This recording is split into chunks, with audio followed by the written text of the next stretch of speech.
pessoa que mente sente prazer em mentir? Hã?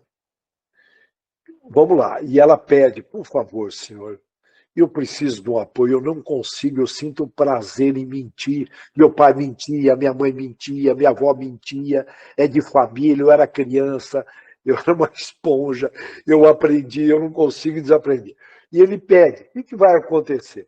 Deus vai trazer situações de riscos enormes que, se ele falar a verdade, ele de alguma forma vai pagar um preço caro. Então ele é tentado a mentir. Portanto, repetindo, Deus nos fortifica, não, não atendendo geralmente os nossos desejos, porque nós somos educados para buscar conforto. Se fala muito em igualdade, igualdade de riqueza, igualdade disto, daquilo, conforto, portas abertas, prazeres, as novelinhas da Globo. Agora uma novelinha maluca está entrando aí, onde vai mostrar uma relação de um tio com uma sobrinha, um absurdo. Então vão mostrando coisas com máximo de prazer, máximo. Então são tentações maravilhosas que estão vindo aí para as pessoas, de repente, decidir realmente se vão para o bem ou se vão para o mal. Então nós temos que pedir muitas forças, porque se tem tendências aí, nós vamos cair como os anjos caídos. Lembra lá os anjos caídos? São Miguel Arcanjo teve um trabalho danado. Estuda essa parte maravilhosa da história da Bíblia, do Velho Testamento, é incrível. Então, olha, tanta ingenuidade das pessoas, de maneira geral, achar que ao pedir para Deus, num passe de mágica, ocorrerá o atendimento. Geração iFood, quer apertar, quer ser curado. Muitas vezes, eu já comentei aqui, de repente é necessário uma reforma íntima, porque de repente cura no físico, mas a alma continua levando a enfermidade. É a alma que gera, lembra? Nós já estudamos isso aqui. Portanto, nós temos que curar a alma, e Deus visa a alma, porque é a alma que vai sobreviver. O foco é a alma. Lógico que ele ajuda no físico também, mas o principal está na causa. Então, veja bem, portanto, ele está nos curando, educando e libertando sempre, sempre. Um exemplo meu, eu uma vez empolgadíssimo em crescer a empresa, aquela coisa toda, né? Trabalhando bastante, surgindo oportunidades, sempre acreditei muito no trabalho, amo o que eu faço, aquela coisa toda, e surgiu uma parceria que, conforme eu fui analisando, eu falei, meu Deus do céu, nós vamos bater recorde, metas e tudo mais. E eu pedi a Deus durante a noite para enxergar. Não vasculhei como deveria, era uma empresa de uma outra cidade, mas eu acordei de manhã. Olha que interessante.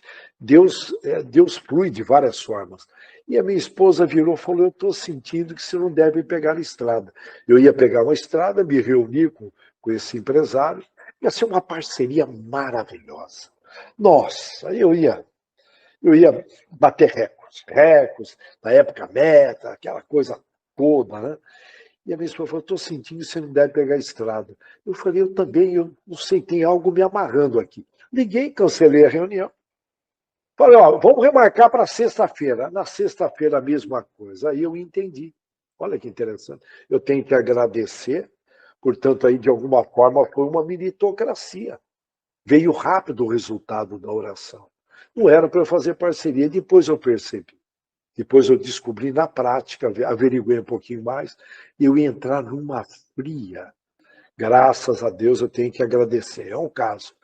E falha minha de não ter averiguado. Aqui, em termos práticos, na época não tinha aí Instagram, não tinha Face. Se você entrar no Instagram de qualquer um, você pega o perfil. A não ser que a pessoa seja muito falsa, mas ali aparece pelos grupos de amigos, né? Lembra? Nós somos uma média das 5 pessoas que convivemos, dá para você pegar. Lógico que no Face, no Instagram, você tem muita gente ali, não é fácil captar isso.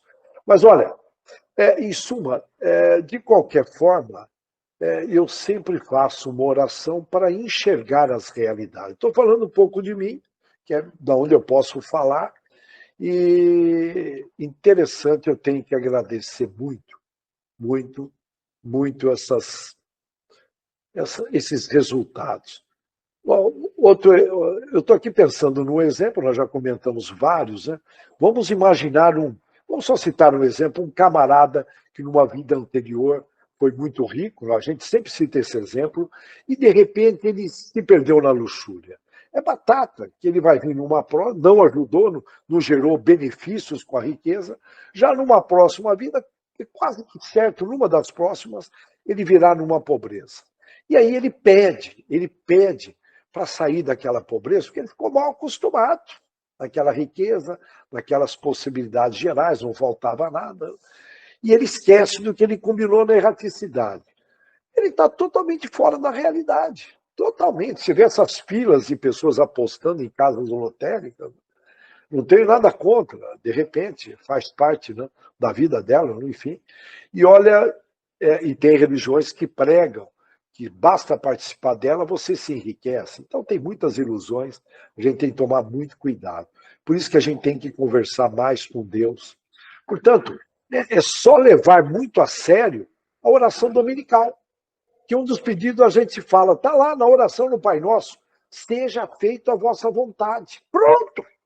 Assim na terra como no céu. Você já pediu ali, irmão. Seja feita a vossa vontade. Então, você quer que seja a sua, apesar de ter pedido no Pai Nosso? Não é verdade? Pronto. Então, olha, sendo assim, como nós somos devedores e viemos aqui para pagar, não só para pagar, mas para se desenvolver em todas as inteligências intelectuais e morais, e, logicamente, isso vem através, vou repetir, através de aprendizagem, escolha e libertação, considerando que nós temos muitas necessidades, sempre nós teremos algo indesejável acontecendo. Sempre. Eu vou repetir, sempre. Se você ficar ali na boa, não tem nenhum problema que te balança, pede para beliscar, porque possivelmente você mudou de plano, outra dimensão e não está sabendo. Portanto, é a forma que o nosso Pai conduz conosco, uma vez que nós somos crianças espirituais. Não é verdade? Entendam bem, nada impede de fazermos as nossas orações com pedido, por favor, desde que seja bem refletido sobre esse pedido, considerando que Deus está acima de tudo, é a vontade de Deus. E eu sugiro, antes de dormir, já várias vezes comentamos isso, mas eu vou repetir, porque poucos cumprem o que a gente sugere, eu tenho que falar o que eu sinto, tá? Se fizer uma pesquisa, poucos cumprem. Na boa, é compreensível. Nós somos latinos, é compreensível. Então, eu sugiro, antes de dormir, escreva num papel, você vai perder 2 minutos. É a sugestão do braço direito do Chico Xavier, o senhor Langerton, que teve contatos com amigos que conviveram com ele, com o Chico, inclusive, que ele sugere escrever essas dúvidas. O que eu devo pedir, inclusive, o que eu devo fazer para compreender esse problema que está ocorrendo, qual é o recado para mim, se está ocorrendo, tem um recado. E se eu não enxergo, o problema fica repetindo. E muitas vezes a gente esquece de fazer esse pedido. Sabe aqueles problemas que repete, e não muda. Muda o personagem, muda o cenário, mas é o mesmo problema. Você fala, cara, tipo, caramba, por que essa pessoa me tira fora de sério? Por que a outra pessoa me tira fora de sério? Sempre nesse mesmo ponto. Tem que entender esse recado. Se aqui dentro, aqui acordado, a gente não consegue, durante a noite, pedindo ajuda, do anjo da guarda, espíritos elevados, pede.